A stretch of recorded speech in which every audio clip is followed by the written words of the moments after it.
No vídeo anterior sobre o Simples Nacional, explicamos que a Lei Complementar 123 de 2006, o Estatuto Nacional da Microempresa e da Empresa de Pequeno Porte, as atividades das empresas são enquadradas nos anexos 1 a 5 desta lei. Também explicamos que o anexo 1 são para as atividades de comércio e que o anexo 2 são para as atividades da indústria. E a prestação de serviços são enquadradas nos anexos 3 a 5, dependendo do tipo de serviço que essas empresas prestam. Neste vídeo, nós vamos explanar melhor o posicionamento dessas atividades de prestação de serviço em cada anexo. E também ao final, te presentearemos com uma dica importante neste contexto todo. Fique conosco, que é sobre isso que vamos falar neste vídeo.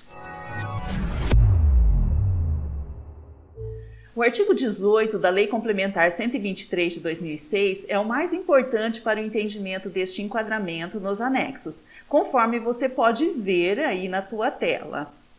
Inclusive, nós deixamos o link na descrição deste vídeo, onde vocês vão acessar a lei completa com os anexos, tá? Podem pegar aí. Após isso, no mesmo artigo 18, no parágrafo 5º-B, diz que serão tributadas na forma do anexo 3 as seguintes atividades de prestação de serviço, também conforme você pode ver aí na sua tela. Certo? Então, entende-se que essas atividades do inciso 1 até o 21 deste parágrafo 5º-B estão enquadradas no anexo 3. Agora, o parágrafo 5º-C diz que as atividades de prestação de serviços seguintes serão enquadradas na forma do anexo 4 desta lei complementar. Neste caso, não está incluído no Simples Nacional a contribuição do INSS patronal. Isto quer dizer, então, que essas atividades devem recolher em separados 20% do INSS patronal, ok? Depois vem, então, o parágrafo 5º-D, novamente com atividades de prestação de serviço tributadas na forma do anexo 3 da lei complementar.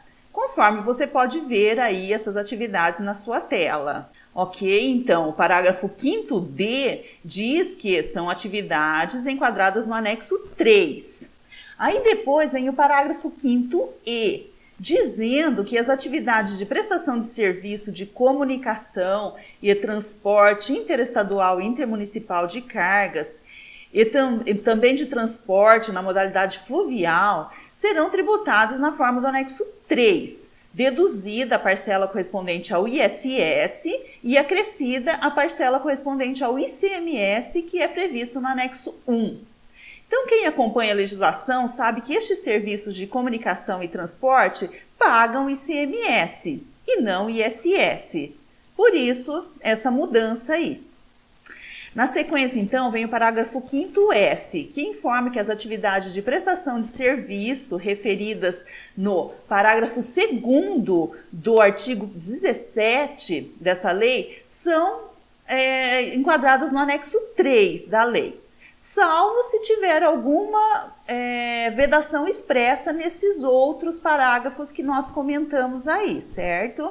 Aí na sua tela você tem então o parágrafo 2º do artigo 17 na íntegra, tá? Então são outras atividades de prestação de serviço, desde que não incorra em nenhuma das hipóteses de vedações previstas nesses parágrafos anteriores. Isto quer dizer que qualquer outra atividade que não tenha um anexo específico de acordo com estes parágrafos que nós explanamos, enquadra-se então no anexo 3. Tá? Um exemplo, para vocês entenderem melhor, atividade, por exemplo, de treinamento e desenvolvimento gerencial. Ela não consta especificamente nos parágrafos anteriores, então ela se enquadra no anexo 3, tá? Mas não acabou por aí não, vamos continuar. Depois vem o parágrafo 5º-I, que diz que as seguintes atividades de prestação de serviços serão enquadradas na forma do anexo 5 desta lei complementar, conforme vocês podem ver as atividades aí na sua tela, tá? O parágrafo 5º-I diz que as atividades são enquadradas no anexo 5. Mas depois vem o parágrafo 5º-J dizer que essas atividades de prestação de serviço a que se refere o parágrafo 5º-I serão tributadas na forma do anexo 3 desta lei complementar, caso a razão entre a folha de pagamento e a receita bruta da pessoa jurídica seja igual ou superior a 28%. Então, exemplificando, se eu tiver uma folha de pagamento de R$10.000 por mês e uma receita bruta de R$100.000, a razão entre a folha e a receita será de 10%. Então, permanece no anexo 5, que tem uma alíquota bem maior. Mas, mudando aí o exemplo, se eu tiver uma folha de R$30.000 e uma receita de R$100.000, então a razão entre a folha e a receita é de 30%. Neste caso, enquadra-se no anexo 3 e o seu imposto será reduzido drasticamente.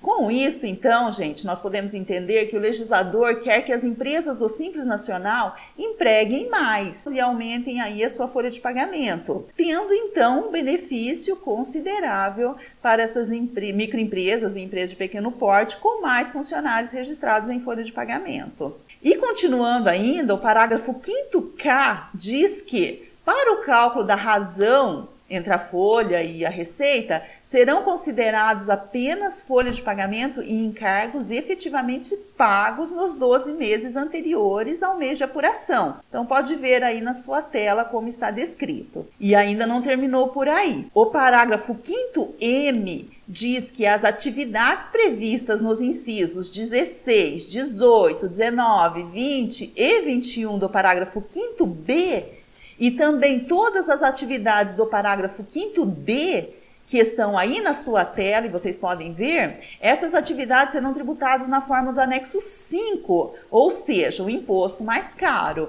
se a razão entre a folha e a receita bruta for menor que 28%. É isso aí, pessoal. E a dica que eu prometi é a seguinte: o imposto do anexo 3 começa com 6% e no anexo 5 inicia com a alíquota de 15,5%, muito mais que o dobro do imposto. Se a folha de pagamento dessas atividades sujeitas a essa razão entre a folha de pagamento e a receita bruta for menor que 28%.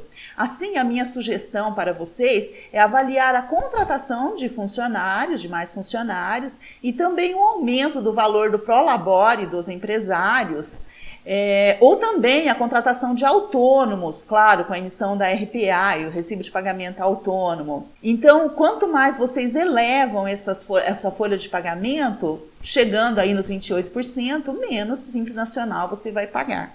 Gente, nós sabemos que não é simples tudo isso, né? Toda vez que eu tento explicar essa matéria, eu mesmo fico perplexa com a complexidade dessa legislação, que seria para simplificar a vida, né? O contador é sempre muito preocupado com custo e produtividade, e o tempo que nós perdemos para entender todos esses artigos e esses parágrafos que o legislador nos coloca é muito grande. Esse é o custo Brasil que nós acabamos tendo que arcar com ele, né? Então é necessário muito estudo para o enquadramento correto das atividades de prestação de serviço corretamente aí de acordo com a Lei Complementar 123 de 2006, que é a lei do Simples Nacional e que é bastante complexo. É isso aí, pessoal.